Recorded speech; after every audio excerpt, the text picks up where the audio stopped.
Hello, the internet.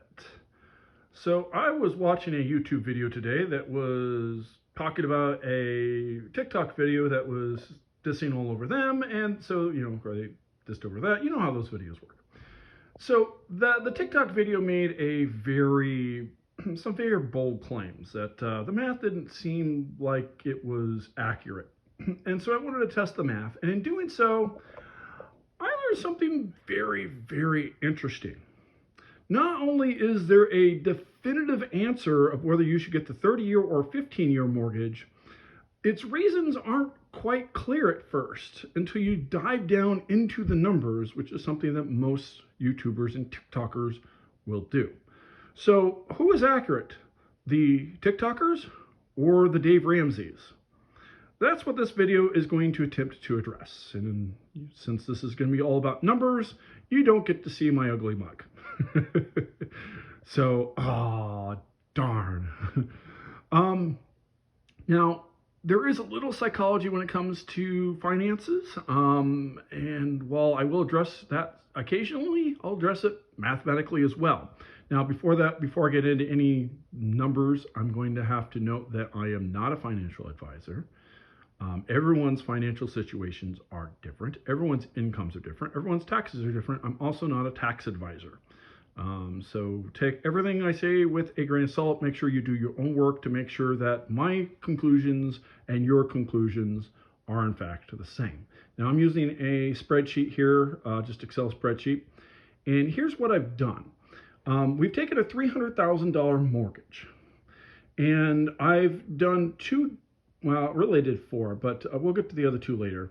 We did a 30-year analysis and a 15-year analysis. Now here's what we're going to assume. Now we're going to take a 15-year mortgage at 3% and a 30-year mortgage at 4% because the 30-year mortgage is almost always higher interest rate than the 15-year. Is it a 1% higher? Sometimes it is. Sometimes it's closer to 0.5%. So that may skew the results a little bit. Now I just went to a website and just plugged the numbers in. It's pretty accurate. And the 15-year mortgage is going to be $2,072 a month, and the 30-year mortgage is going to be $1,432 a month. This is before escrow payments of taxes and insurance and stuff like that. So we're going to ignore all that because that would be the same no matter what. So the difference between the two is $640 a month. So what we're going to do here is we're going to get the 30-year loan. And we're going to invest that extra $640 a month, which is $7,680 per year. You see the line 2. And we're going to invest it in the stock market. We're going to either buy index funds or do swing trades or whatnot. And we're going to set it up in such a way that we're going to pay no taxes. We're going to completely ignore taxes whatsoever here, both either income taxes of the profits or the tax benefits of the mortgage, because due to changes in how those are calculated, a lot of us don't get that benefit, and if we do, it's a very small benefit in the first place, so we're going to ignore that benefit. So what do we end up with? So we're going to take an 8% return, which is an average of the stock market, and we're going to do this over 30 years. Now please note the numbers on the very left-hand side are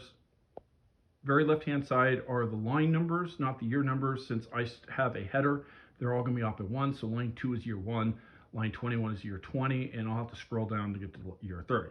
So as you can see, the numbers go up. Most of the first 5 to 10 years, they're going up simply a little bit each year because we're adding money to the account. We're adding that $7,000. We're not making a lot of money in the market because we didn't have a lot of money to make.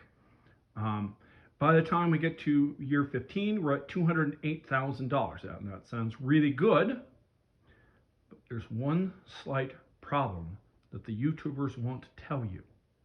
After 30 years, after 15 years on year 16, if we got the 15-year mortgage, we owe the bank $0.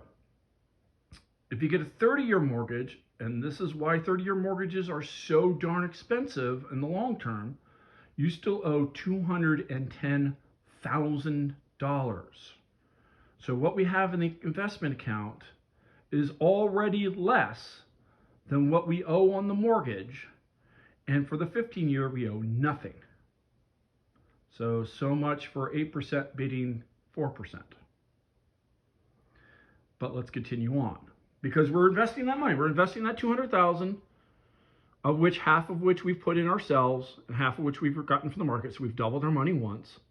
So we're going to continue down. We're going to add a lot of money each year. And at the end of year 30, we have $870,000. Sounds like a slam dunk, right? If you get a 30-year mortgage and you invest the extra $640 that you're not paying by having a 15-year mortgage, after 30 years of average returns but no taxes, you will have in your investment account $870,000. So we can stop the video here, right? Clear winner. Well, not so much, because here's the problem. If I have the 15-year mortgage, after the 15th year, I owe nothing on my mortgage. What am I going to do with that extra $2,072? Well, let's suppose we invest it. So we're going to invest $24,000 and change each and every year for 15 years. Now, here's where it gets interesting, because at the $7,000 a year after 30 years, I've invested a little over $200,000. But if I invest $25,000 a year for 15 years, I've invested almost $400,000, a little bit less, but you could see that it's $200,000 of my own money that's more. I have a much bigger shovel because I'm not paying interest to the bank. So all the interest you're paying to the bank, which is an extra $200,000, I can now invest. Now, here's where it gets worse. On year 16, I'm paying the bank zero if I have the 15-year interest or loan. No interest, no principal, nothing. In the 30-year loan, I still owe $210,000. At 4% interest, I'm paying $8,400 in interest in year 16.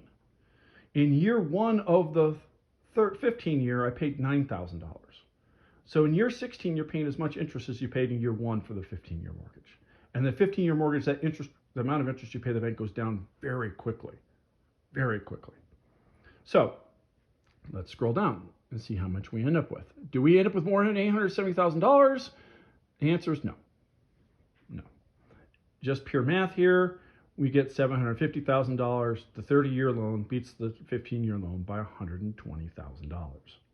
Now, I'm ignoring, of course, the psychological things, such as being free from the bank for those last 15 years and the stability that creates. I'm also ignoring the fact that people who have 30-year loans almost never, we're talking 90 to 9, or you're talking less than 5% of the time, I don't know what the exact number is, it's definitely less than 10% of the time, do they pay more than the minimum payment. 90 to 95%, you're talking minimum payments only. They do not pay extra. They'll always say, I want to get the 30 year so I could just pay extra to make it a 15-year. They never do. Never do.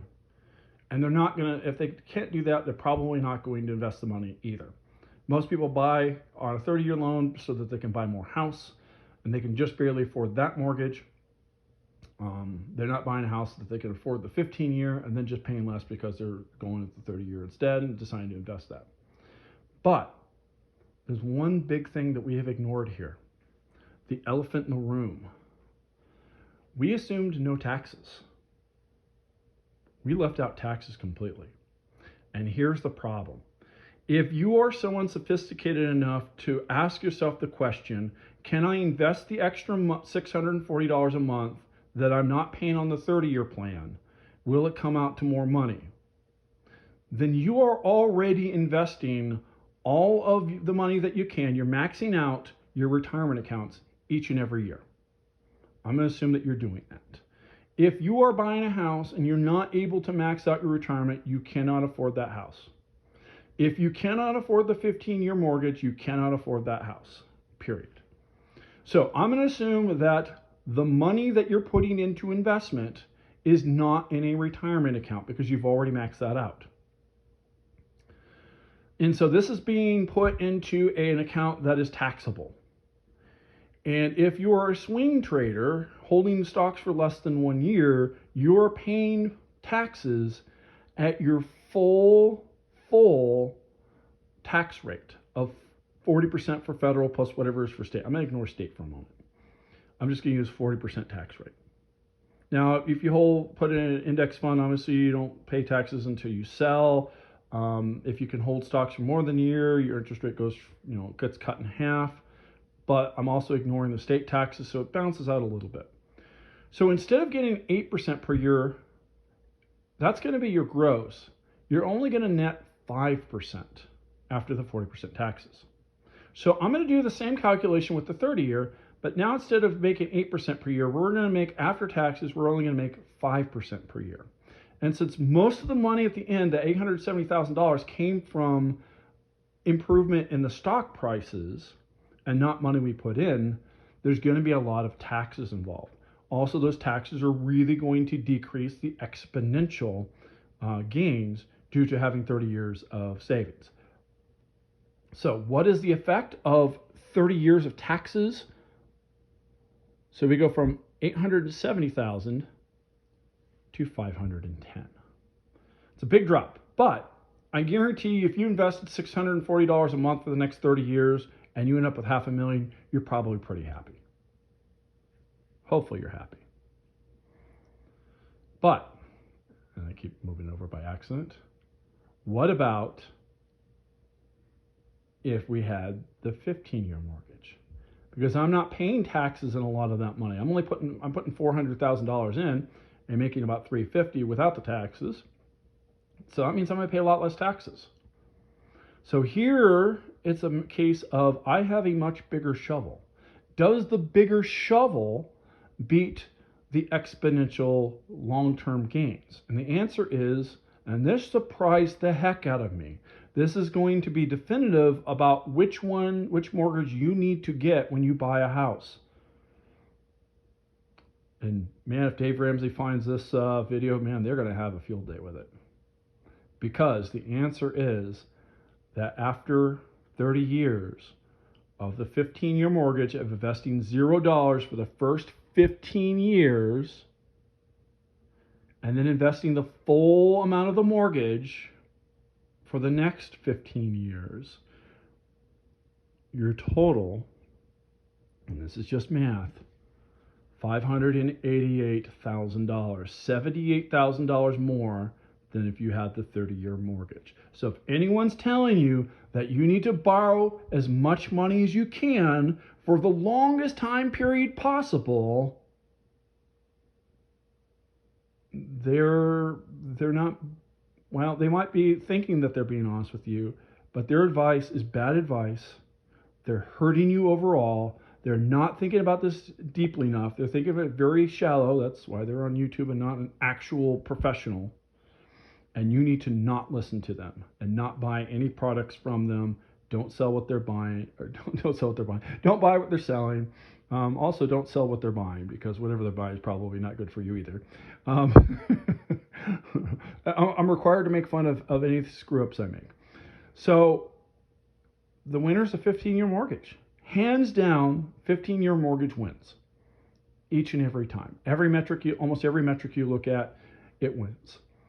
Yes, 8% is better than 3 or 4, but at the end of the day, having 15 years with not paying any mortgage and having a big, giant, freaking shovel, the shovel wins. The shovel wins. And so get the 15-year mortgage. Heck, get a 10-year mortgage. Well, okay, but the 10-year mortgage doesn't necessarily give you the advantage over the 15 because the interest rate is not lower. This is the big reason why you're getting a better deal on the 15-year. One, at the 30-year, halfway through, you're still owning almost everything. And also because, the interest rate's a little bit lower, and that helps a lot too. That does help a lot too, I will admit that. So I've always gotten the 15-year, and now I'm very happy learning this, seeing the numbers here. I'm happy I did. So I will, if I get mortgages in the future, which I probably won't, I've maybe watched Dave Ramsey a little too much. Then I would definitely go for a 15-year, if not lower.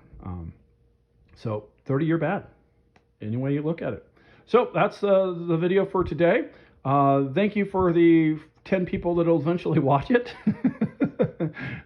Hopefully you learned something. Hopefully this allows you to make an extra $78,000 over the next 30 years. And until next time, feel free to do whatever you want to do.